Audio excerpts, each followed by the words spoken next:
Hey everybody, it's me, Shaw360, and man, I'm pooped. Tired. Sorry about it. I'm just really tired.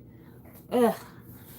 Honestly, the only reason I'm doing this live stream is because it's been, I think, 2 weeks since my last live stream, and I feel like I need to talk about at least one thing. But that's really all I've got for you. I don't really have much to say. I feel like K-pop's been super quiet lately. There hasn't been anything musically that's really stood out to me much. I don't even feel like I'm listening to a lot of K-pop recently. Like things have just been very slow. So, yeah, I don't really have that much to talk about. I only have the one thing that I for sure want to make sure I talk about, but outside of that, I am I'm running out of steam when it comes to K-pop. So the one thing I have to talk about, and it's just because it's a continuation of a conversation we had almost 8 months ago. Do you remember when JYP told everybody that you needed to buy this blind package because if you didn't buy it now, you would never have a chance to get it again? Well, I was one of the people who said, you know what?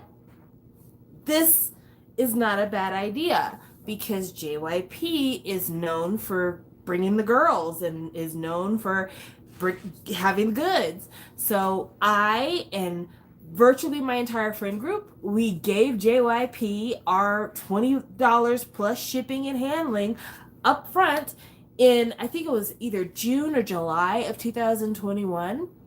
And now the group that we didn't know anything about other than that it was girls has finally debuted.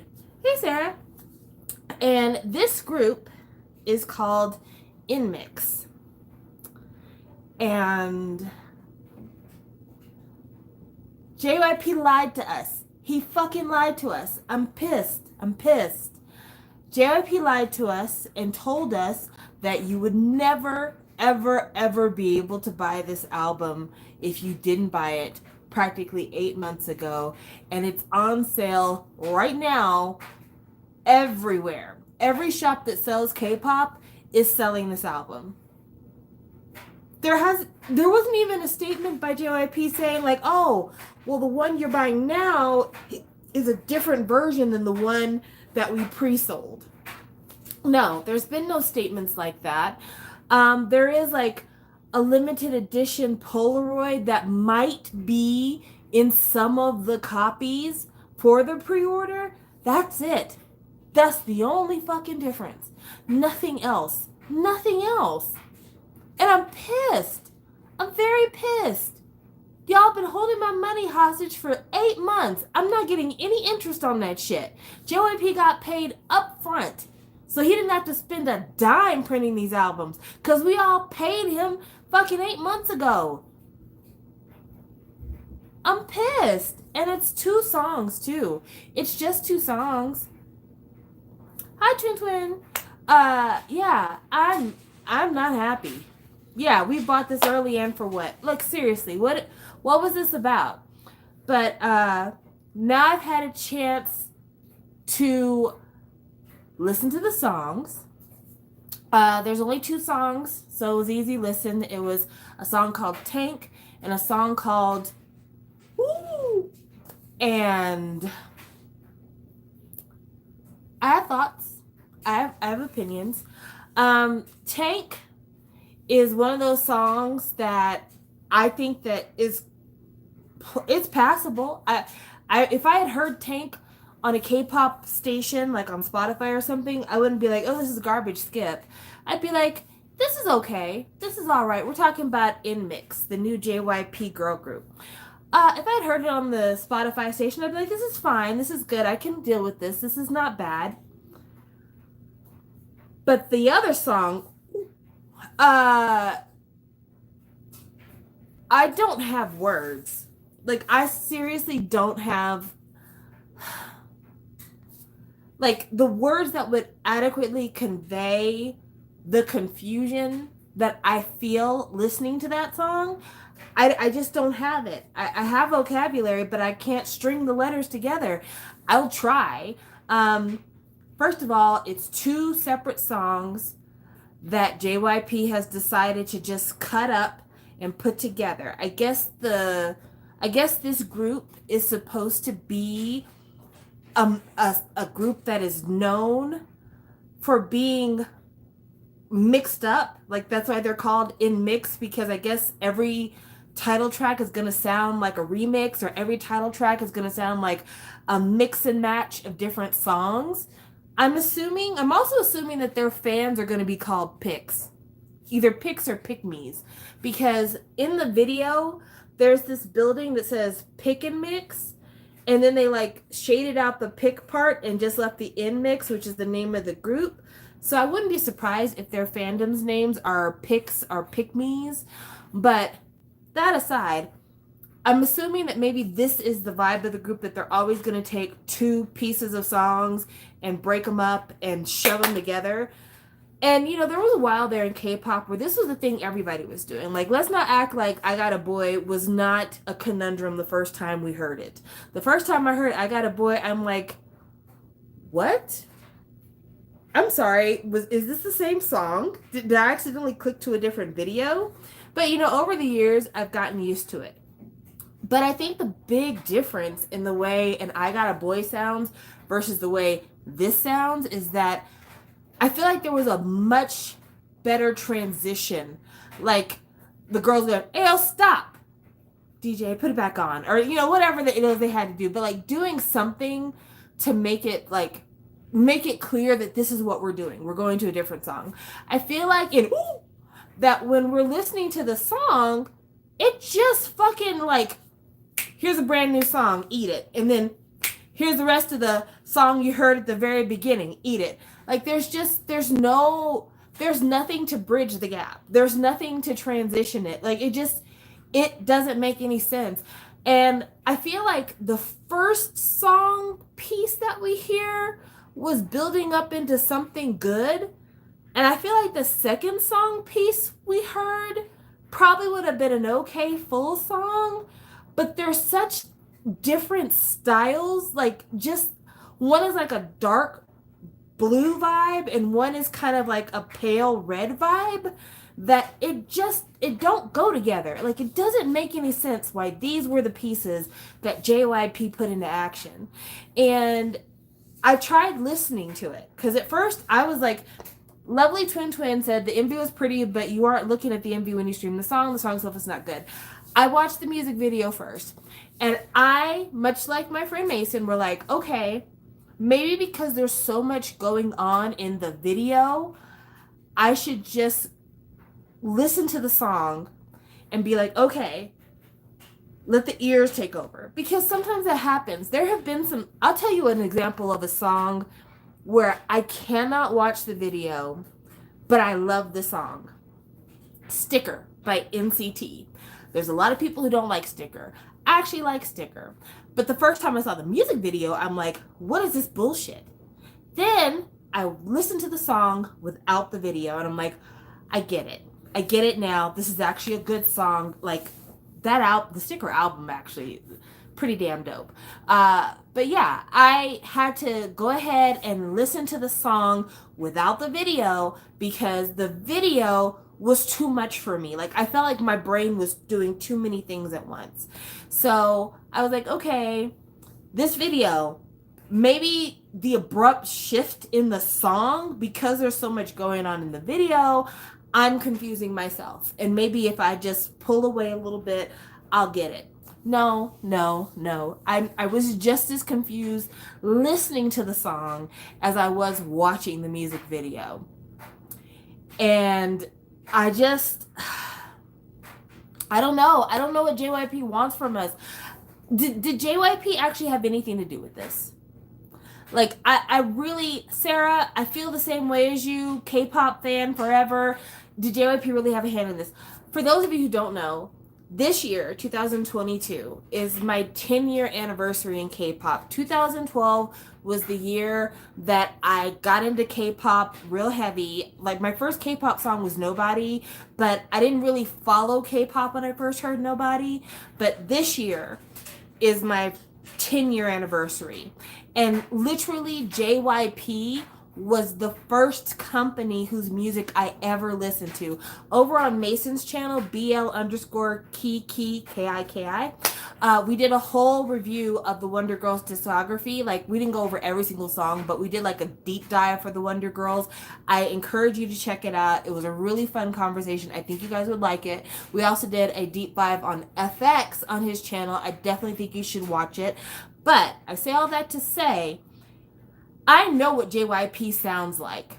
I know what JYP sounds like. I'm not brand new to K-pop. It's been 10 years of me listening to the Wonder Girls, Miss A, 2PM, 2AM, GOT7, Twice, ITZY, fucking even Rain, who I'm a huge fan of, who started with JYP. Listening to JYP himself, When We Disco. I mean, come on. Like, I've heard JYP before. This song, I have to assume that JYP is no longer involved in the day-to-day decisions of his company, because that band knows how to write a song. He knows how to draft a hook. Like, he knows what he's doing. I don't see him doing something like this. It don't make sense that he would recommend something like this. So I just have to wonder, what the fuck is going on? Like, is this really my signal that I'm too old for K-pop? Like, is that what the universe is trying to tell me? Because I don't know. I don't know. I really don't know. Because this sounds weird. This sounds weird. Mason is saying that they spent millions. Also, go to Mason's channel if you want to watch our deep dives. They're very, very good. I highly recommend you watch them. I could see the millions of dollars. Like, they spent a lot of money on special effects. The special effects are fairly seamless. Like, it looks really, really good. The clothes are decent. The makeup's really nice. I did have an issue a little bit with plagiarism with JYP. Now, I know some of you are like, oh, that's because you're an ATEEZ fan and the whole pirate ship. No. That's not it. There is a scene where the girls are wearing these really big tulle dresses. Like, they're massive dresses. Like, the bodice stops right here, and then from like the upper tit area all the way to the ground, huge tulle dresses. And they've got these like graphic letters on top of this tulle. And I've seen that style like 3 or 4 years ago on like the red carpet. And I'm like, okay, yes, thank you. Appreciate it, Mason. Those dresses are a copy of a designer's entire runway season. And you know it's a copy because the big like letters that they put on top of the tulle are for the group. Like, all of the stuff that they put on top of the tulle relates to the group. And it's a copy of a famous designer who did like these huge tulle dresses, and they would take like graphic letters and like glue it on top of the tulle, and it would say like fuck off or like I don't care or something like that. It would be like little subversive messages. And the whole idea of the dress basically is that like the dress is like a overly feminine looking thing. Like, it's just layers upon layers of tulle and fluff and softness and femininity and girliness. And then the messages on top would be like either super rude messages that are kind of the antithesis of what people consider feminine, or they would be like nonsense messages to be like, all this fluff and tulle is bullshit, it's nonsense. And they took that and they made basically copies of that dress to dress these girls in. And I was like, that's kind of shitty, because this designer obviously came up with their fashion for a reason. It has a message, it has a meaning. And what you just did here was you totally missed the message and the meaning, and you just copied. And if you were going to do that, at the very least, you should hire the original designer and spend the money to have them make you custom. But K-pop's real good about stealing people's clothes. K-pop is super good about stealing people's clothes. Also, like, this is a bad start for a new group. Like, you want people to talk about your new group, but you don't want them to be shrouded in controversy. Like, people are mad about... I personally am not mad, but I'm disappointed about the copied dresses for sure. People are mad about the idea that these girls are stealing AT's concept, which, yes, the pirate ship and the treasure and all that, that has been a huge theme for AT's. I don't think it's the same for these girls, and I say that because I don't get the vibe that JYP is going to stick them in a pirate concept for going on 3 to 4 albums. Like, when you look at AT's catalog, like, it was multiple albums that this whole pirate treasure seafaring thing was a theme for them. This is a pirate ship in space for one video, more than likely. I doubt that they're going to carry this on to the next thing that they do, but it's not good attention for them. It's a song that people don't get. It's a concept that people don't think really fits with the song. It's a pre-debut promise that has been broken. Like, there's nothing positive going into this debut that bodes well for the future of these girls. Like, honestly, everything that JYP has done for this group for their debut, pick it up and throw it away. Like, just throw it away. Just throw it away. Because I don't think that you've done these girls any kind of service. I don't think you've done anything to help them. I've seen some people on YouTube that have tried to reimagine concepts for these girls and like what JYP could have done, what he should have done.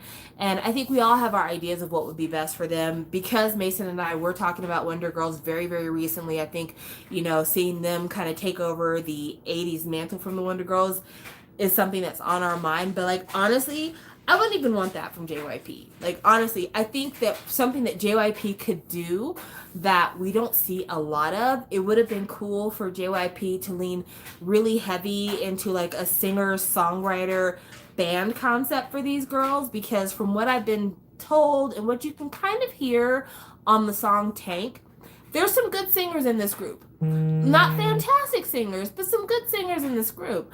And I think it would have been cool for JYP maybe to lean into their voices and, maybe have them do something that is a little bit more, I don't know, quirky and interesting and has a little bit more vocal impact. Like, I think having them do something very similar to what you're seeing in Olivia Rodrigo or Willow Smith do, or kind of like that kind of Paramore emo skater chick vibe, but like strip away the super bright colors and just like leave it a little bit unfinished, a little bit rough around the edges. Something that would also speak to girls in Korea currently, because Me Too is still a thing going on in Korea. And so like something that they could relate to and be like, oh wow, they're like super beautiful, but they're also kind of approachable and kind of regular and we can kind of relate to them. I think that would be something really great. I think he could hire Hatfeld or some of the other Wonder Girls to come back and write some songs for these girls or work with them. I think they've got enough strong producers at hand that they could take some rough concepts, some rough ideas from these girls and really produce the shit out of them and make them sound really cool. And I think it's something that Korea would really like, because Korea is starting to latch on to TXT. It took a minute, but people are starting to see it for TXT. And TXT has been coming at you with the Emo Boy special. No one else is doing it like them. Like, let's be for real. When you listen to Anti-Romantic and you listen to Love Song, like, that's, who else is doing that? Nobody is. And it's starting to gain traction. And I think rather than leaning into SM's noise music, I think that they need to lean into some of that more emotional, some of that more raw, some of that more real sounding thing. And I think JYP is equipped to do it, but he's just, I don't know. I think because he's not running the day-to-days, he's just not, he doesn't care. I don't think he cares. I think he's getting paid. He's probably got some type of salary structure in place to make sure he always gets paid, and he just doesn't fucking care anymore. Just doesn't care anymore. But that's what I would love to see. And I'm waiting for somebody to do it. I think people were saying Billy kind of had that vibe. I mean, visually, Billy definitely did have kind of more the vibe we're talking about, but I don't really know if their music is a lot like that, so I can't really say. I hope that this remix sound will now stop, or you know what, if that is the sound that you want, why not work with a producer that are known to do remix sound that is good? I agree. I think if JYP really wants to do that kind of remix sound or like really do something out of the ordinary or something that's more of a mashup, hire DJs who are known for their mashup skills. You know, get somebody who can help ease it up. Like, you can hire your same songwriters to write your same pieces of music, but hire somebody who's known for being able to merge the unmergeable. Because right now, it's just a fucking hot ass mess. It doesn't make any sense. It's not cool. We're not happy. And also, like, for real, are we not all tired of fucking Girl Crush? Listen, if you and I were having this conversation in 2016, I would tell you right now, Girl Crush is the concept. I'm tired of Aegyo girls. I'm tired of the A-Pinks of the world and the AOAs of the world. I don't want cutesy. I want, you know, couture. I want cunt. I want bitch. You know, I want that thing. Like, that would be what I would normally ask for. But Girl Crush, ever since 2NE1, but that's a lie. Because even when 2NE1 was at their height, the only other group that was really trying to do Girl Crush was 4Minute. And there were like a couple of like less successful groups like D-Unit who were trying to do Girl Crush, but like Girl Crush wasn't really like a huge thing. It was more cute stuff. It was still, like I said, more of the AOA, more people trying to be like Girls' Generation. But when Blackpink became internationally known, not just in Korea, but like international stars, all of a sudden every K-pop label is like, we got to have a Girl Crush concept. We got to do a Girl Crush thing. And so that's what we have now. To the detriment, I think, of some of what made K-pop super special. Like, you know, I hate to be that nostalgic bitch, but I'm going to go there because I think it's important. When you think about K-pop's history and you think about the songs that really were the earworms, the songs that really stuck with us that no one's forgetting. Yes, there are some of those Blackpink, 2NE1, 4Minute, Girl Crushy songs that everyone remembers. But then, like, you have songs like G. You have songs like TT. You have songs like Mr. Chu. You have a lot of these songs. Even Sistar, as cunt and fierce as Sistar was, when it came to the summertime, they were giving you an I Swear. They were giving you a Touch My Body. They were giving you Shake It. They were giving you like fun. And I think that Girl Crush concept doesn't always match with that. And I don't want to be Lana Del Rey out in this bitch, but you know, I think there's a space for femininity outside of kind of the infantilizing version of femininity that you see in a lot of K-pop, outside of a lot of like super young girls doing all this number and wearing like really short skirts. I think there's an in between. I think there is this femininity that you can have that's just a general softness, or maybe just a general sweetness, or, you know, just maybe, you know, leaning into what it means to be kind of feminine, you know, hips and curves and, you know, a lot of that kind of thing, without having to say it's got to be Girl Crush. Because in a way, Girl Crush reinforces the fact that the only women you can take seriously are women who imitate men. And I think that that's not fair. It's not fair that at every instance I have to deny my vulnerability and my maybe sensitivity because you can't take me seriously if you know that I cry. You can't take me seriously if you know that I get sad. You can't take me seriously if you know that I enjoy fan fiction and boy bands. So instead, I've got to kill all that, and I've got to be in your face, and I've got to be all this and that in order for you to take me seriously and feel like I'm a woman of substance. I hate that. I hate that. And I mean, again, I love a Girl Crush concept in some of these older groups. When I look at a 2NE1, I love their Girl Crush concept.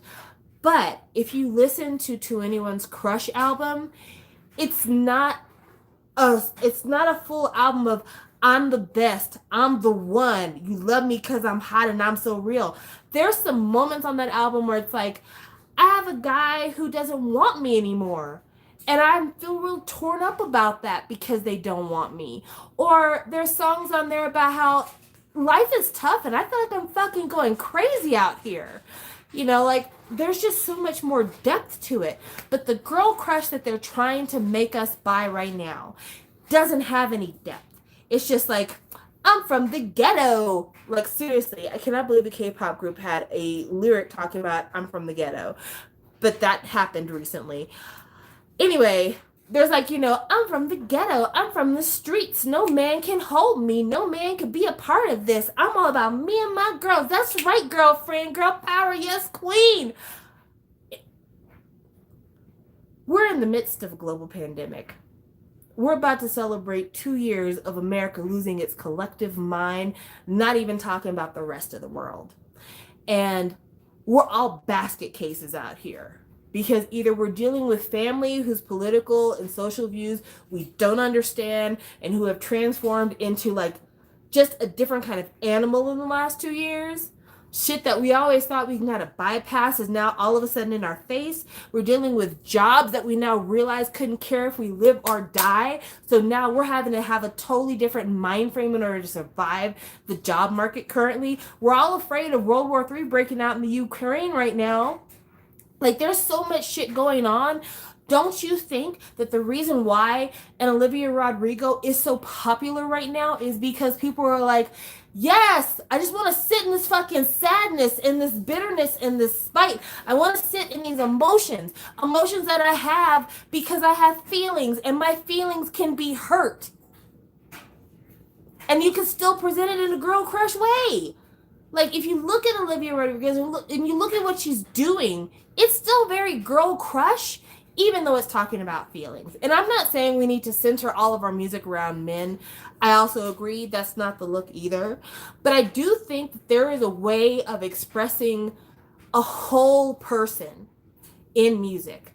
And K-pop, for better or for worse, has lost a lot of that. Groups like Sunny Hill, who had videos about the ills of society, even just fucking One of These Nights by Red Velvet, all of the social context, all of the emotional context, so much of what made K-pop unique and interesting is just gone. You'll never get another Gaian's Fuck You. Like, you're just not ever gonna get that. And that's a real video talking about some real shit by a huge K-pop idol. And it was a popular song. It was a popular song. You're not ever going to get that.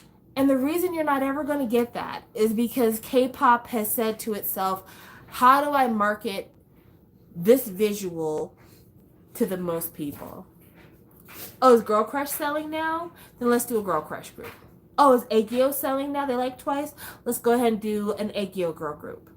Let's remove everything that made K-pop interesting to those of us who have been in K-pop for a decade, and let's just make it as fucking cotton candy, vanilla, bland, and unoffensive as we can, especially if it has to do with girls. If it's girls, we absolutely need to drain them of any and all vestiges of personality. And I hate it. I hate it. I hate it. I think that's the reason why I've been so divorced from K-pop. Like, everybody talks about Weekly, and they talk about STAYC, and they talk about all these new IVE, and the thousands of groups that have come out in the last 2 years. But what the fuck is their music actually talking about? What are their videos about? Like, it's not about anything. And it would be one thing if you have a video that's not about anything. I could deal with that. But it's multiple videos about nothing. Nothing. It's just about nothing. And I can't keep doing nothing. I'm sorry. Give me something. You ain't got to give me a lot, but give me something. Like, it's even to the part that I feel like SM has tried to ruin Red Velvet for me. And I'm pissed as shit. I don't want that. I want to love Red Velvet. I like them quirky queens. I like the bullshit that they sometimes present me. And right now, Queendom was cool because we assumed it had a subversive level to it. But, I feel like pretty soon they're going to be like, oh, aespa sound is the sound that SM is going for with their girls. So let's give Red Velvet an aespa style track. Let's give them an NCT Noise track. And I'm going to be pissed. I'm going to be pissed. Because when Red Velvet is at its best, it's when it's at its weirdest. You know, you look at a video like Peekaboo, or you look at a song like Red Flavor, or you look at a video like One of These Nights, or you listen to a song like Bad Boy, and Red Velvet at its core is its best when it's fucking weird. And I don't want K-pop to lose its weirdness. Because goodness knows everything else is losing its weirdness. My God, the radio airwaves in America are a fucking wasteland. They're a fucking wasteland. So, yeah. This chat we're having is called Running Out of Steam. I'm running out of steam. I really am. I'm running out of steam. Shit's getting hard to follow, hard to be invested in. Red Velvet's supposed to be having a comeback soon. That's exciting. Since I mentioned them, they're supposed to be having a comeback soon. Yeah, there's not really much else to talk about when it comes to K-pop. You know, Godspeed to all of us. I wish K-pop idols would quit touring. Everybody who's been touring has either gotten sick, gotten COVID, doing something crazy, because it's still not safe in these streets, and people seem to forget that. I think at this point, all but maybe, one member of BTS? No, I think only 2 members of BTS have not had COVID yet. I think, because I know that Jin, Suga, and Namjoon all had COVID when they got back from the United States. Jimin had COVID and appendicitis. V caught COVID a few days ago, or at least he said he got COVID a few days ago. So I think J-Hope and Jungkook are the only 2 that haven't had COVID yet, and that's probably coming for them. ATEEZ, I feel like every other tour stop, somebody was either injured, suffering from exhaustion, or was somehow or another sick while they were touring the United States. I hope Twice is okay. I hope they're okay. I think they're okay. But yeah, like, shut it all down. Shut it all down. Seriously, just shut it all down. What do you need to tour for? People are buying virtual concerts. They cost less for you to present. Why even bother to be in person anymore? Or at least wait until, like, it's okay to be in person. Because it's not okay to be in person right now. Anyway, that's all I could think of. If anybody has any questions for me or anything you want me to talk about, put a message in the chat, because I am reading your messages. Even if I don't respond to every single message, I still am reading your messages. So if you want me to talk about anything, I absolutely will. Again, I'm going to promote the Discog dive that Mason and I did. Yeah, they are doing 4 shows in Las Vegas. I guess they figure once they all get COVID, then it's no longer a risk and they can go ahead and come back. Maybe that's their thoughts. Mason and I did Discog dives for FX, and we did Discog dives for Wonder Girls. And I have to say, our Wonder Girls Discog dive is hilarious to me. I think we had really good conversation. We had really good rants. We had really good discussions. And also, we had a time. It was so funny. At one point, I don't want to spoil the conversation. You really have to watch. But at one point, Mason talks about a Lady Gaga album, but he misstates the title of the album. And we just giggle. We giggle and laugh for probably 5 minutes straight. We had a great time. And our FX Discog dive was really good. Like, if you like hearing about me rant about Amber, if you want to hear kind of some more nuanced thoughts about Sully, definitely join us for that one, because that one was a really good one. We tried to be as sensitive as possible to the Sully situation, but yeah, we were quite slanderous with FX as well. But I think that our FX Discog dive was good, because one of the reasons why Mason and our vlogs are so entertaining for people who like K-pop to watch is because we are so good at just talking until we're blue in the face without ever considering that our words could come back to bite us or that people might feel a way about them. Like, we can talk for hours and we can say the most slanderous things ever, and we're just like, yep, no way anybody's gonna be offended about that. Say it again. So, and then later on, we're like, oh, I guess somebody could take that as a spicy opinion. And Sarah, I'm so glad you're watching Drag Race Thailand now. It is a very good time. And, you know, shouts out to Pangina. I hate that you got eliminated, but you know what? You didn't get eliminated because you're bad. You got eliminated because you're a bad bitch and people were scared of you. That's why. Lula asked if I ever got the Minho SM photo card. I got 2 of them. So I ordered SHINee's winter package thing, whatever. You know, SM did their whole SM Town Express, SMCU Express thing, the SM Cinematic Universe. Anyway, I say all that to say, I ordered 1 copy initially, and in the SHINee version, the Onu Minho Key version, I did not pull Minho's photo card on that one because it came with like an ID card, a photo card, and a personalized poster. I didn't pull him then, but then I bought more copies of the SHINee one, and I managed to pull him for the poster, I pulled him for the photo card, and I pulled him for the ID card in separate ones. But I have not got his photo card for the SM Town version of the SMCU Express. So I'm probably going to have to get on eBay or on Zen Market or some other proxy site and get Minho's card for that. But yeah, I did actually get Minho for the SHINee specific version of that album. Anything else anybody wants to talk about? Want to tell me about? Because I don't, like I said, I don't have any direction that I'm trying to go with these conversations. Like I said, it's been a couple of weeks since I uploaded, so I thought I'd say hey and have some conversations and let people know what's going on with me. Not much is going on with me.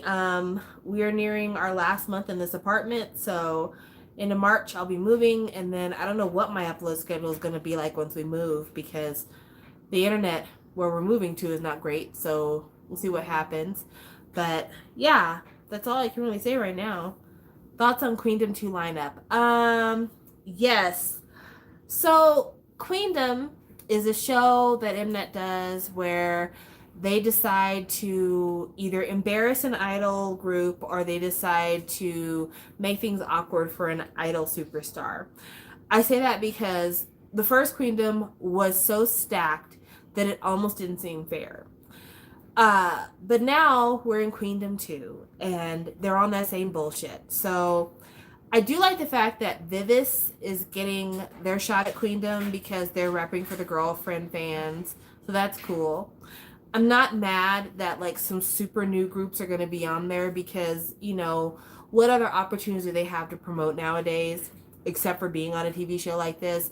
And it's been proven through Kingdom as well that this is always a good look for anybody involved. It doesn't matter if your group is doing well or if your group hasn't been doing well. Queendom and Kingdom are a good look for anybody who's on this show. But I'm pissed off that Hyolyn is on Queendom. I'm not mad because she's on it full stop. I'm mad because she's in the bomb position that she was in season 1. So if y'all remember in Queendom, it was like Mamamoo, AOA, Lovelies, who else was on that show? I can't remember all the groups. My memory's shot. Homegirls that sang Wendy Day. Can't remember their name for the life of me. I keep wanting to say Wendy Day and Closer, but I can't think of their name. Wow, this is embarrassing for me. But anyway, Queendom was a great look for... Oh, my girl, thank you very much. Queendom was a great look for all them girls. But Bomb did not look good on that show, partially because Bomb was kind of still in recovery mode, but also because she was by herself. Giada was on there too. I almost forgot. Bomb was by herself. When Bomb got on that show, her stages were always just her. And they would have dancers in the back or whatever, but really the focus was on her alone. And again, Bomb was still kind of in recovery mode. She hadn't been back on the scene for very long and was definitely operating in a much different situation than she did with a group. And so it was kind of sad to watch Bomb. It was sad that a lot of Bomb's narrative was about how like things fell apart for her during her 21 tenure. And it's just like, I didn't want that for Hyoyeon. For Hyolyn. I keep mixing up, sorry. For Hyolyn. Because I love Hyolyn. Hyolyn is my sister bias. And I don't want her to get the Bomb treatment. I think it is very different for Hyolyn in that she recently had a very popular video with Junsu from... No, I'm going to say from DBSK. I was going to say from JYJ, but I don't think that Junsu wants to be known for being involved with JYJ. So yeah, Junsu from DBSK. They did a cover of Adult Ceremony that people really liked. And so that was good for them. That was a good look for them. And Hyolyn, unlike Bomb, she is a strong dancer. She is a strong singer. She's never really been completely out of the scene since Sistar split apart. So there's a lot more that you can definitely do with Hyolyn that you wouldn't have been able to do with Bomb. The problem is it's still just her. That's the big deal. It's not about the fact that she's not talented. It's that it's still just her. And I feel like that's a tough place to be in when you've got multiple people being able to do a whole bunch of different shit. And here you are. It's just me, homegirl. Me and some backup dancers. You know what it is. Like, that's a tough position to be in. That's a tiring position to be in. Let's be real. It's a very tiring position to be in. Also, I hate to seem like Debbie Downer, but after kind of Dolly, Cisse, and Babe, I just feel like Hyolyn's output hasn't been her best material. And couple that with a bullying scandal, I don't know how much Queendom can really do for her. I really don't. I would hope that it could do a lot for her, but if they're relying on votes and Korea feels the way that they have felt about Hyolyn, I don't know how this is going to work for her. My hope is that what they'll decide to do is that every episode, because she's a solo act, they'll let her bring a guest to work the stage with her. Because that would only be fair since she's by herself. And then every week... He's probably calling you. You probably need to call him. No, I think he's calling you. Well, I'm not answering, so he'll just have to wait. Sorry about that. Real life sometimes intrudes. I'm hoping that they'll allow Hyolyn to have guests. And if they allow her to have guests, then maybe people will want to vote for her every week to keep her from being eliminated, because they want to see who her next guest is going to be. That would be super exciting. So like if she's like, hey, next week it might be one of my Sistar members, or next week it might be one of my friends from the industry, because even though she's been accused of being a bully and all that stuff, at the same time, Hyolyn has a lot of industry friends. Don't get it twisted. That girl is very well liked when it comes to industry people. And I have a feeling that if she decides to pull from her little Rolodex of friends and relations, that she would be an exciting watch every single week. But yeah, I just hope that she gets done right. I hope that things don't look bad for her, because she's so talented and she tries so hard. And I feel like she's been running herself ragged the last few years. What do you think of the Sohyun and Jun BDSM movie? I loved it. Never thought SNSD and New Kiss Machines would do this. I have not watched this BDS movie that you speak of, because I don't really like BDSM. I know. It's what all the kids like. I hear you kids talking about the 50 Shades of Grey and, the whole wearing harnesses as outdoor clothes and, all the chokers and the cock rings and all the stuff the kids like. What? I'm not into that. I grew up as a kid who used to get spankings, and so the whole idea of BDSM will never be divorced from punishment for me. So I don't find that hot. I never have, and so I couldn't tell you anything about that because I would never be interested in watching a movie about BDSM. The one movie I ever watched about BDSM wasn't even really a BDSM movie. It was just a bad movie. It was a movie called Secretary. It starred Maggie Gyllenhaal, and it was a terrible fucking movie. Like, just an awful movie. Even though it made Maggie Gyllenhaal famous. Gyllenhaal's sister? Yes. It made her famous, but I hated that fucking movie. The idea of letting somebody whoop on me to get me off, never. I'm extremely dry with the idea of being whooped on. So yeah, I have no opinions on that because I would never. Oh my gosh, what is going on? I'm just gonna check real quick to see if I need to call anybody back. She's a great dom. Oh, good for her. Not for nothing. UKISS. I'm not surprised that someone from UKISS would decide to do something BDSM related, because if you guys remember the Please Don't video, them boys get up to nasty.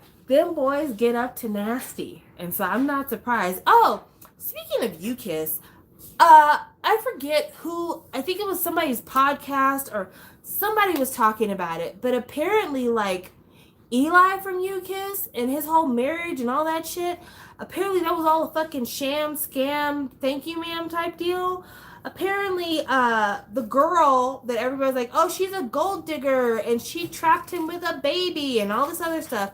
Apparently it was the other way around. Apparently her and her family had been like supporting Eli for a while, and he had bought her a purse, but she was helping him rent his cars and like really trying with him because he was fucking gaslighting her all the time. And she found out later on like the only reason why he married her is because she was pregnant. Like, man, finding out that he was an ass tool, I shouldn't be surprised because he's an idle man and he's a straight idle man. But at the same time, it was also like, damn, it's crazy how the press will manipulate things. Like, I've always joked whenever an idol gets married and has a baby on the way, I'm always like, that's right, girl, hook it up. But I always kind of approach it as a positive. I try not to approach it as like, you are a gold digger, you're a bad girl, you have ill intentions, whatever. I never approach it like that because at the end of the day, these are always grown people. These are not children engaging in these relationships, these marriages, all this stuff. These are grown-ups. And so because it's grown-ups, I don't necessarily feel like anybody is being taken advantage of. But at least with her situation, Eli's ex-wife, I did remember thinking that the way it was announced was kind of interesting because he made her do like one of those Superman shows. Like basically he made her do a bunch of shows talking about their married life, trying to show him a good light, all this kind of stuff. And I remember thinking, I don't really like the way you're exploiting your marriage. I think that's kind of messy. I think that's kind of poor taste. But now that I know, or that we've been informed about the way he was kind of like taking advantage of this woman and feeding her all these false promises and being the ass tool that we know he is, like, I feel a great deal of sympathy for her because, everybody's talking about like that Tinder Swindler movie on Netflix. But think about it for a minute. Imagine, if you will, that you are a good-looking girl who comes from a good family, you have prospects in life, and you meet a man who is gorgeous, talented, seems to have a bright future, and he's interested in you.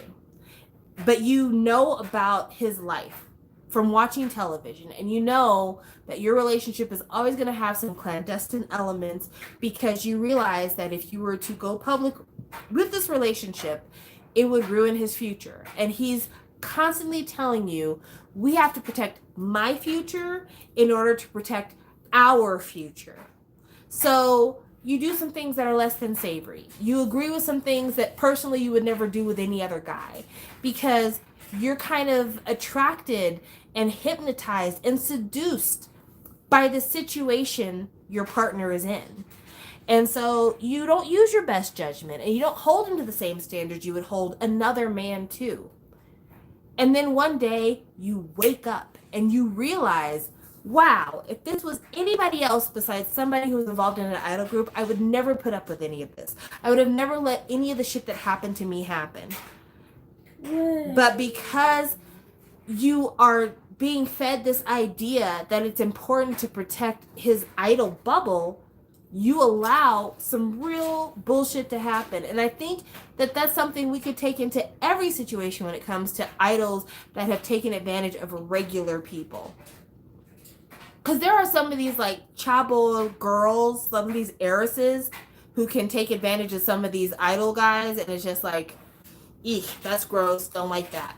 But for a lot of these people like fucking Chris Wu, and for a lot of other idols, I can't think of any names off the top of my head because that's not really where my mind is right now. I wasn't prepared to have this conversation.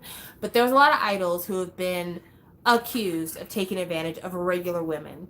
And everybody says, well, why didn't you come out sooner? How come you didn't say anything before? How come you didn't go to the police right away? All this other stuff. It's because they're fed this idea that you're going to be brought into this world. By you allowing me to take advantage of you in this moment, it's not that I'm being mean or callous or assaulting you or anything like that. I'm asking you to give up something for me, because if you do, in exchange, I'm going to give you all of this. All of this is going to be yours. And then as soon as they get what they want from these people, then they turn around and they ghost them, or they insult them, or they mistreat them. And then after the fog is finally lifted, that's when people say, oh my gosh, I can't believe I fell for that. Oh my gosh, I can't believe I let them do that. And it's not that they're gold diggers, and it's not that they're trying to get something out of these idols.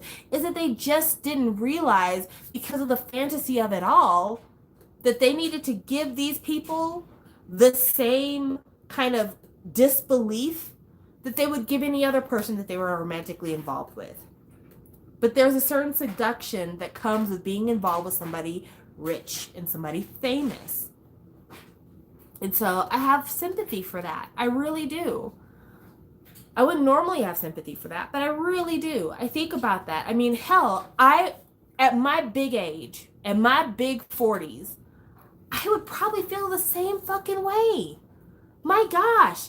If I was just going about my regular life and Onu from SHINee's like, hey, I see you and I want you and I want to do something with you, I would probably lose my fucking mind. I would, if he said, you can't tell anybody that we've been together, you can't take any pictures, you can't have any proof that we've been together, you just need to show up to my hotel whenever I'm available, and then we'll do some romantic shit, and then you might not hear from me because I gotta travel countries and everything else, I would look at that as a totally reasonable ask. Like, at my big age, I was like, you know what, that makes a lot of sense. I mean, you do live in a different country, so what are the chances of us getting together? And I can understand you can't call me all the time. You're busy. You got shows to film. You got appearances to make. You got concerts to get ready. You got practices. I get it. You can't spend no time with me. And no, I won't tell nobody. I can understand that that's, you got to protect your image. I don't want to mess up things for you. That's how you make your money. So I'm not going to fuck up things for you. I'm going to keep it on the low. As I'm sitting here talking to you, I am justifying every fucking thing. Whereas if Joe Smo off the street said, I can only meet you in hotels. We can only talk when I call you. I'm not going to be around most of the time. You can't take no pictures with me. My first thought would be, you must be married. That would be my first thought is, you must be married because the shit you're saying to me sounds crazy. You really think I'm gonna agree to some shit like this? But again, if it's Onu from SHINee, I'm gonna be like, that is a reasonable ask. I understand exactly where you're coming from. So I think when you look at it in that way, it's really easy to kind of give a little more grace to some of these women that are involved in these relationships. Was there something you wanted to say, Stevie? Oh, just that when I looked up, I was thinking of the Adventures of Tintin. I didn't know Tintin was the boy and not the dog. I thought Tintin was the dog. Oh, and I also had something K-pop related. I noticed Rose doesn't. I mean, I don't know. She's I'm just acting judging right now. by the Instagram. She wears a lot of black. Okay. But it's cool that she's acting. Yeah. And is Jenny still dating GD? I don't know. They don't really talk about it that much. That's all. All right, cool. That was your official Stevie break. Dun-dun-dun-dun, dun-dun. But yeah, I don't know.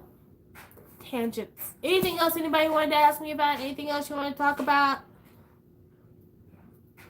And he's Belgian? I don't know if you guys can tell, but we are Americans because we're like... Well, I knew Tintin was French, but I thought it was like Paris French, not like he's like the main guy. I didn't think he was Belgian. I think it's hilarious. I don't know the languages they speak in Belgium. I'm kidding. I know it's not Belgium. It's Belgium. They don't teach anything at these American schoolhouses. Everything I learned, I had to learn on the internet. Well, to be fair, it does take me a little bit to realize that the Danish are from Denmark. Because Sarah Dane said people in Belgium is speak French and Dutch. I mean, yes. But also I didn't know he was Belgian. I don't know why. I just assume that people who speak French are French people. Or Canadian. Or Swiss. And there's so many French-speaking African people, and they just like... Well, no, I usually just thought over there they speak like their native languages and then Portuguese. There's a lot of French-speaking And then African there's also Afrikaans. Yes, which is Dutch-based. Basically Dutch. Yeah. Dutch. Which, that's a cool language, but also there are so many letters. So many letters for little sounds. Like, they use 2 O's. When they actually, it just sort of sounds like 1 O. I don't think that people who speak English have any room to critique the language rules of other people. That is true. Mm. I mean, Dutch is not a bad language. It seems like it's not hard to learn. Mm. You know, it does seem hard to learn and probably is hard to learn. Polish. Sure. There are a lot of letters. Again, Stevie's Corner. Ba-dum-ba-dum-bum-bum-bum. Like, imagine, guess how many letters there are in Przepraszam. I don't need to know. I don't need to know. There are so many. Hold on, can I? I don't need to know. That? Yes, Alondra, we talked about Red Velvet having a comeback not that long ago. But I know that I'm an hour in. You know what, guys? I think that I'm about to be involved in a linguist conversation, so I'm going to go ahead and go. No! I'm trying to... Okay, I can't... Oh, I didn't know how to spell Przepraszam. It's Przepraszam.